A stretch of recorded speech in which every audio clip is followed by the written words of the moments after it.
Assalamualaikum warahmatullahi wabarakatuh. Perkenalkan saya dari kelompok 5. Di sini saya M. Hafizur Rahman Hasbi. Di sini ada Rashid dan ada Habib. Lihat kan batang hidung Habib. Di video kali ini kami akan menjelaskan tentang penjadwalan proses 2.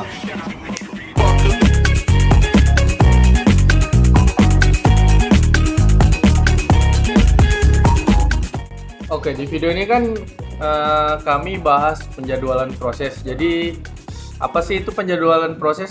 Jadi, penjadwalan proses ini adalah bagaimana prosesor itu menjadwalkan proses-proses pada sistemnya. Jadi, di penjadwalan proses ini ada beberapa metode. Yang kami akan angkat tuh ada 4. Yang pertama itu ada FCFS atau FIFO atau dipanggil tuh first in first out. Yang kedua itu ada apa? SJF ya. SJF itu ialah short job first. Terus ada apa? Round robin. Ada round robin. Terus ada apa terakhir? Priority schedule. Oke. Masuk ke materi yang pertama. Oke, materi yang pertama itu adalah FCFS atau FIFO, first in first out. Jadi bisa diartikan proses yang pertama didahului. Dari namanya aja, first in pertama masuk dan first out pertama keluar. Jadi perumpamaan FIFO ini itu kayak sebuah antrian. Jadi siapa yang duluan datang itu yang pertama kali dilayani.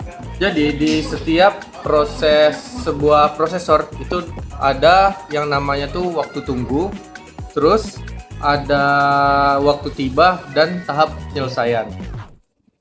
Nah, jadi di kasus kita ini ialah FIFO atau first in first out itu tuh masuknya ke non preemptive atau tidak bisa diganggu lah prosesnya.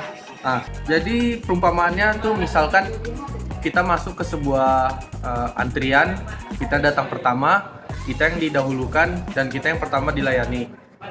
Jadi maksud dari non preemptive ini, jadi prosesnya tuh tidak bisa diganggu.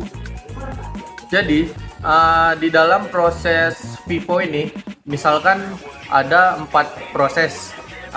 Jadi proses pertama itu masuk ke waktu 0 perumpamaannya. Walaupun waktu yang dibutuhkan untuk menyelesaikan proses pertama itu misalnya ada 5, walaupun proses 1, 2, 3 itu lebih kecil waktunya, karena proses pertama ini lebih duluan masuk, jadi proses pertamalah yang didahulukan. Begitu juga selanjutnya.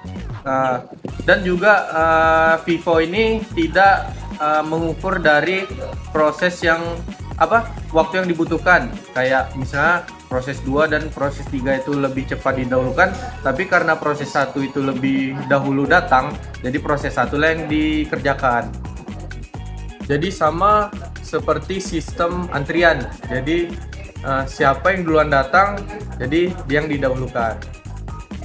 Baiklah, saya akan menunjukkan materi berikutnya, yaitu SJV dan preemptive dan SJV preemptive. Untuk SJV dan preemptive, apabila CPU telah diberikan ke proses, maka akan dipergunakan sesuai dengan berstem atau BT dari proses tersebut. Untuk yang kedua, SJV preemptive. Ketika CPU telah diberikan ke proses, kemudian ada proses yang datang dengan berstem atau BT yang lebih kecil dari sisa BT dari proses tersebut, maka proses tersebut ditunda, CPU dialihkan kepada proses dengan BT yang lebih kecil. Skema ini disebut dengan Shortest Remaining Time First atau SRTF. Jadi perumpamaan untuk yang non preemptive itu misalkan kita ngerjain soal yang pertama yang mudah, terus kita ketemu lagi yang lebih mudah di soal yang kedua. Itu kita tetap harus selesaikan dulu yang pertama, baru lanjut lagi ke soal yang kedua. Kalau untuk yang perumpamaan preemptive-nya itu hampir sama dengan yang non preemptive, cuman bedanya kita harus kerjain dari yang lebih mudah. Misalkan kita lagi ngerjain soal yang pertama, terus ketemu lagi yang lebih mudah di soal yang kedua, itu kita langsung pindah ke soal yang kedua dan ngerjain soalan kedua, karena soalan kedua itu yang lebih mudah dari soalan pertama. Baiklah, saya akan melanjutkan materi selanjutnya, yaitu adalah round robin. Round robin itu adalah penjadwalan preemptif dan prioritas. Proses round robin itu sendiri disela oleh sistem operasi berdasarkan lama waktu berjalannya proses. Semua proses dianggap penting dan diberi jatah waktu pemakaian prosesor time slice atau quantum time. Ketentuan dari round robin sendiri adalah jika kuantum habis dan proses belum selesai, maka proses akan dialihkan statusnya menjadi ready. Jika kuantum belum habis dan proses sedang menunggu event atau operasi input output, maka proses akan menjadi block. Jika kuantum belum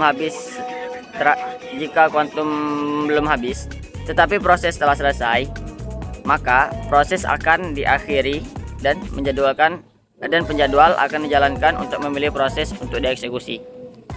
Baiklah, sebagai perumpamaannya, jika kita ingin menyelesaikan satu game dan kita menargetkannya itu satu hari kita harus bermain selama 3 jam.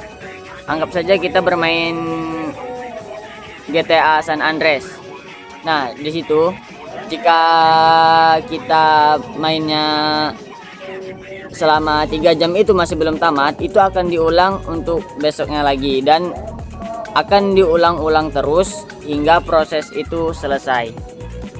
Jadi saya akan melanjutkan materi yang terakhir, yaitu priority schedule.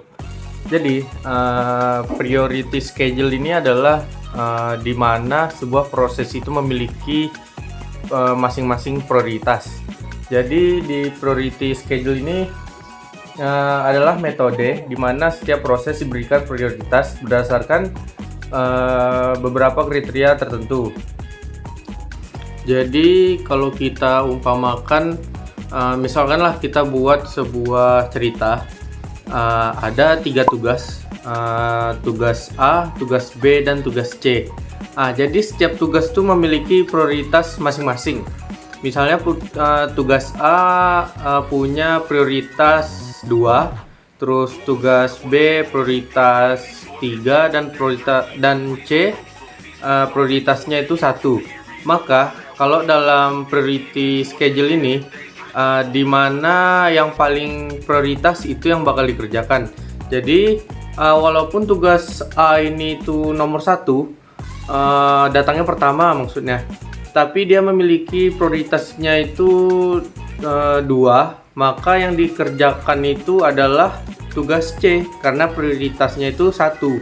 Nah, kalau kasus lain misalnya ada tugas A dan tugas B memiliki prioritas yang sama, misalnya 1 dan 1, maka yang akan dikerjakan adalah siapa yang datang duluan, masuk lagi ke first in first out.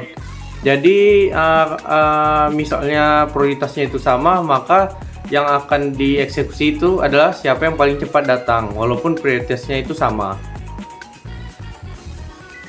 Jadi sekian dari kelompok 5 tentang materi penjadwalan proses 2. Terima kasih untuk menonton. Jangan lupa like dan komen apabila ada kekurangan di video kami. Ya, thank you.